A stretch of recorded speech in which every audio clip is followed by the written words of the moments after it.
know everybody's now watching what's amazing events in Syria that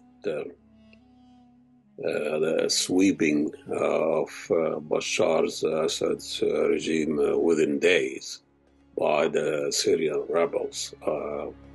Excited about what's happening, but you kind of have to be concerned a little bit. It's happening so quick and so fast, and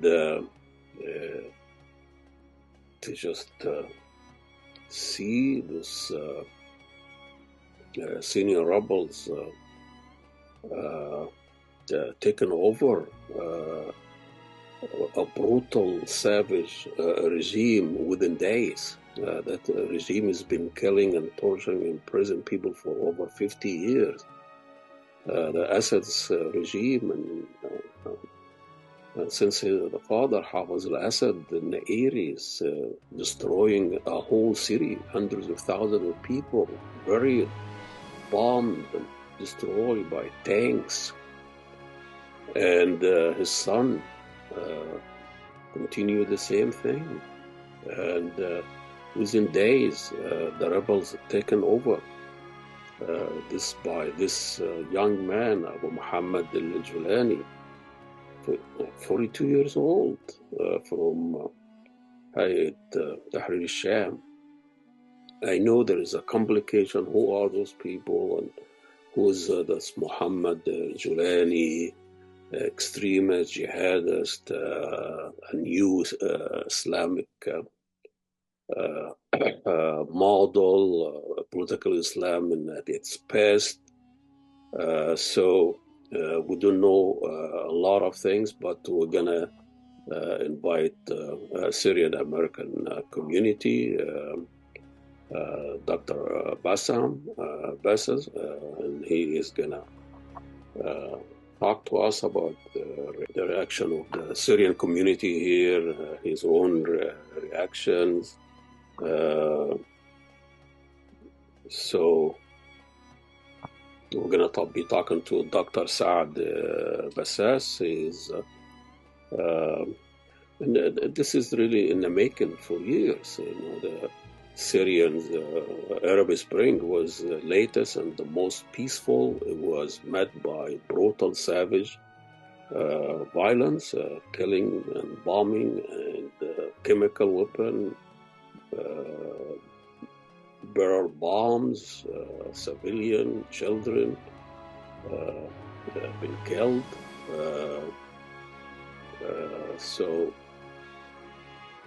And it turned to violence. And those young, the son and daughter of those people who've been killed and imprisoned and tortured, came back with tanks and weapons to take their country back, to protect the people of Syria from the brutal regime of al-Assad. So stay with us, and it's going to be interesting to talk to Dr. Saad. hello, ذاك دكتور. الحمد لله. أهلا. أهلا فيك. You look familiar, so we met before, have we? Yeah, يعني لما كانت in the beginning when there were more activities around the Syrian revolution, يعني. Okay. It's been a while. Well, this is a different time now. This is an amazing story, an amazing journey. So I talked to you before. The Syrian Arab Spring was the most peaceful one, and turned out to be the most violent one, and been crushed by savage, brutal regime. And now,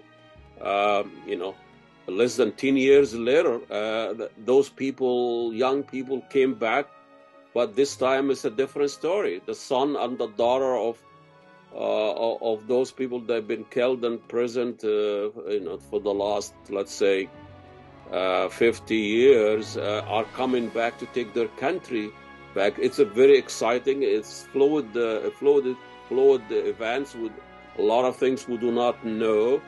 But all we know that those Syrian rebels swept Syria within days. And now Bashar Assad, the brutal dictator, fled to Russia. So, I know we read the news and everybody's reporting things, but in a general sense, I would like to get your take as somebody Syrian living abroad, living here in the Twin Cities, and what do you hear from people back home, and how the reaction of the Syrian community here in the Twin Cities? Yeah, well, you touched on very good points, and most of them is, as you know, it started back in 2011 around what um, what we called at that time the Arab Spring, and it was very peaceful for several months, and then the crackdown started, and the violence cycle, started, and and then it ended up being the most violent, the most human cost, and also material cost as well. A lot of cities, half of them were destroyed, to the point that most Syrians, including me, almost, especially those who live abroad, you know, um, just lost any hope. As you know, especially in the last few months, there were multiple um, events of trying to rehabilitate the Assad regime, both on the Arab kind of like political circle and even internationally. And that kind of like, at that point, signal to us that this is the last nail in the coffin, right? They're gonna rehabilitate him, people are gonna move on, and that's it. Everything was just a memory, and then all of a sudden, out of nowhere, like you said, things, under the ashes, like you said, there were things under the ashes brewing, and a lot of those young people who were forcibly displaced by the Assad regime and concentrated in one kind of area or province in Syria, they just apparently never forgot their hometowns, and they started this. And what we used to believe at some point, that the only thing that they kept the Assad regime in power was the Russian and the Iranian support, turned out to be true, because when these two countries, or the two regimes that supported the Assad regime, stopped or kind of eliminated support for one reason or another, the whole thing crumbled in a time that nobody expected. 1 week. It is exactly 1 week between the retake of Aleppo and the retake of Damascus. In a country that has been ruled by the most brutal regime that ever existed in the recent times. So the feelings were just, it was so real. I mean, we couldn't believe. I mean, it just like it's, I don't know how to describe it. I mean, it's joy and happiness, where at the same time you're not believing what's happening. Like I was telling somebody else this morning. I mean, there were literally tears. I mean, we obviously we were on social media and texting, but then we start calling each other, and we just couldn't even hold our emotions. I mean, literally tears, and I mean, we're talking about 60 years, 55 of them between the father and the son. That's 3 generations. That's 3 generations of people, right? Um, So Doctor, I know I jumped. I was so excited myself. it's okay. I jumped into this, and I did not introduce me. You just tell me a little bit about you, about yourself. Born in Aleppo, in Syria, and I spent some of my child. I didn't spend my whole childhood there because my dad, because of his job and his training, he's a medical doctor. We were moving around a little bit, but I spent a fair amount of my childhood. And then, what's more importantly, is that I spent my professional and educational years there. I went to dental school in Aleppo, and then I went to and I did a specialty in oral surgery in Damascus. So although I am from Aleppo, but I also lived for about over 2 years in Damascus and got that experience as well. And I moved here 23 years ago, and I've been in Minnesota for almost 22 years. So yeah, so that's kind of my background. I used to go back before the revolution, almost every year or every other year myself. But then the revolution happened, and I didn't go for almost 11 years. Until recently, I went once to visit my family in Aleppo, which was last summer. I went there. So that's kind of my background. How did you pull this off? How did you manage to go back to Aleppo? Well, well, nobody will go. No Syrian. I mean, most Syrians who will go back, they will either have somebody or spend money to find out whether or not they are on the list of people who the regime want. There's no guarantee, but it just gives you some indication, which I did. I checked, and they couldn't see anything. So I went, and I flew into Lebanon, and then took a private car or taxi, whatever you call it, that took me from Beirut to Aleppo, which took about 8 hours because you have to go through about 20 security checkpoints, and all these checkpoints were not really for security. They were just collecting money, basically. I call it a toll booth. We have toll booth here in the United States. In some states, same. It's a toll booth. You stop, you pay the guy in the military uniform money, or the driver is paying him money, and you move on. So, yeah.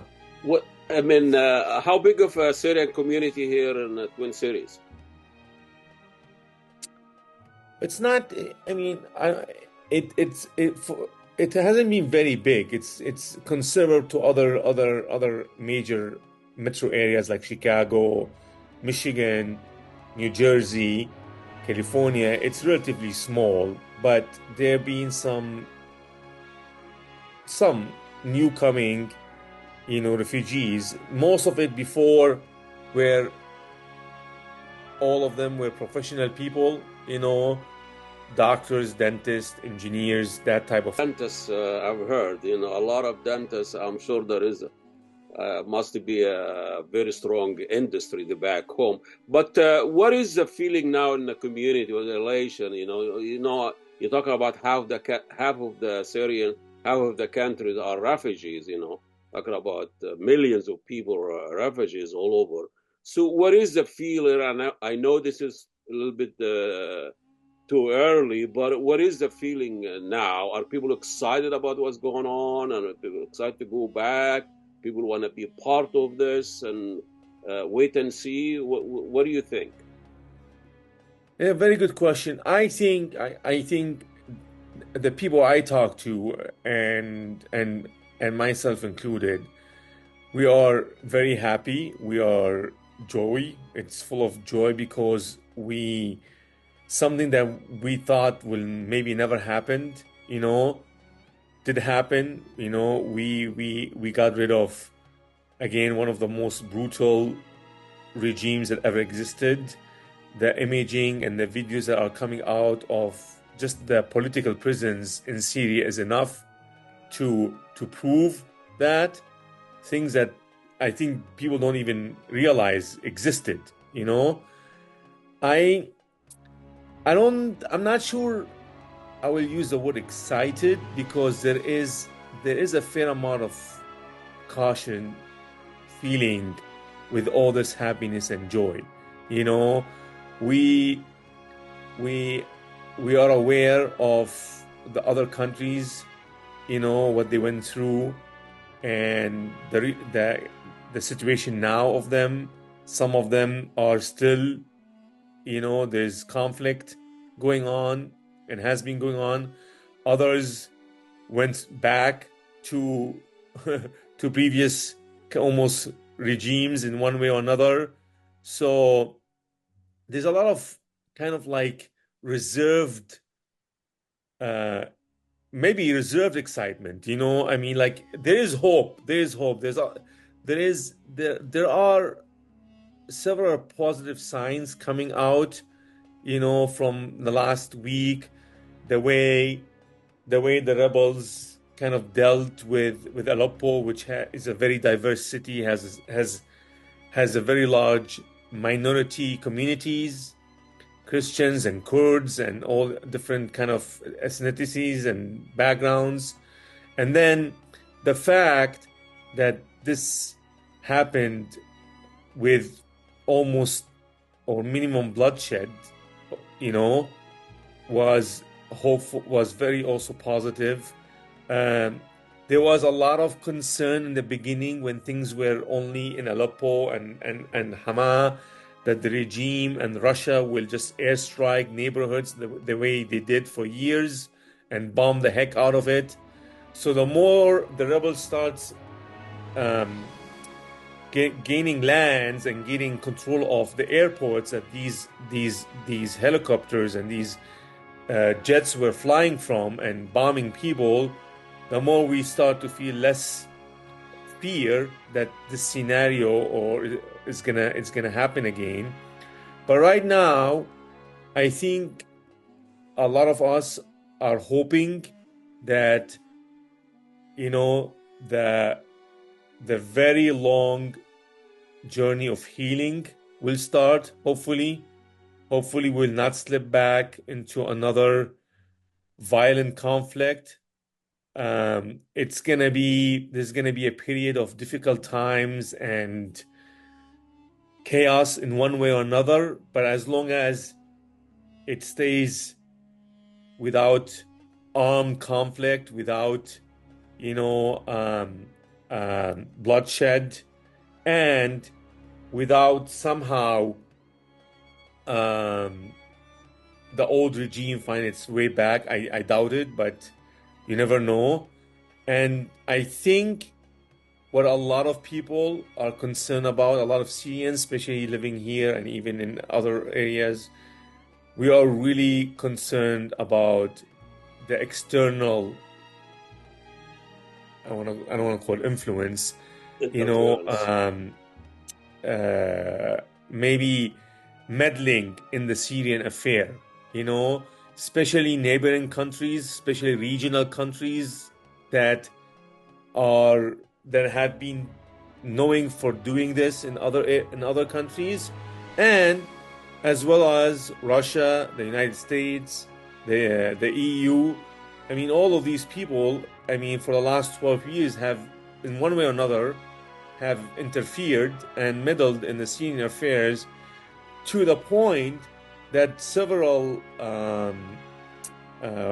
what do you call these conferences or whatever meetings happen in Geneva and other places that not a single Syrian was invited. Like it was just the superpowers and the regional powers were discussing to see what they're gonna do about Syria. So this is one of the biggest concerns that we have, with some countries in the region that have money, that have influence, that have a lot of things. And as you may know, it is not in their interest for a country like Syria to have a civil, democratic, prosperous country in the region that's gonna threaten their own existence. I'm talking about regimes. It seems like the Syrian rebels learn a lot from what happened in Iraq and what happened in Arab Spring, and from what happened in Syria itself, Syria what some of them they did, Exactly. Yes. So this is our other positive thing, and hoping that they learn from themselves, learn from Syria, from the Syrian conflict itself, certain lessons. Mainly that if you open the door for outside influence or whatever, outside players, you're making it harder to reach an agreement, Also, the fact that Syria is and always has always been and always going to be a very diverse demographic country, and there's no way any group, no matter if it's a majority or minority, no matter how strong or weak they are, there's no way any group can eliminate another group. They just have to coexist and live together the way they always did before, an authoritarian, brutal regime like Assad comes in and create all of this. Unfortunately, there is this misconception among, especially in the West, that the Middle East has always been like this. The Middle East they always been fighting. They never stop fighting all this. Where in fact, actually, the Middle East for most of its history has been one of the most, in one way or another, coexisting places. Diverse. This has been really a wonderful, and I know you are busy, you have a long day, but we really appreciate you coming here and talking to us. Hopefully this conversation will not be the last one, because this is going to take a long time, and hopefully you're kind enough to come back and tell us what about what is going on and what your plans are. And thank you, and let's hope, like I said, we have to stay positive. We have to have hope, and like I always used to say this to my friends around, and even though sometimes I found myself I wouldn't say not believing it, but because of what's going on. But the Arabic saying, or the Arabic poet, whatever, ما أضيق العيش لولا فسحة الأمل. Without hope, life becomes very hard to live, right? For everybody. Well, on that note, a beautiful note here. Thank you so much, and appreciate your insight. Thank you very much. Thanks for having me. Okay, thanks for your time. Thank you. Bye-bye.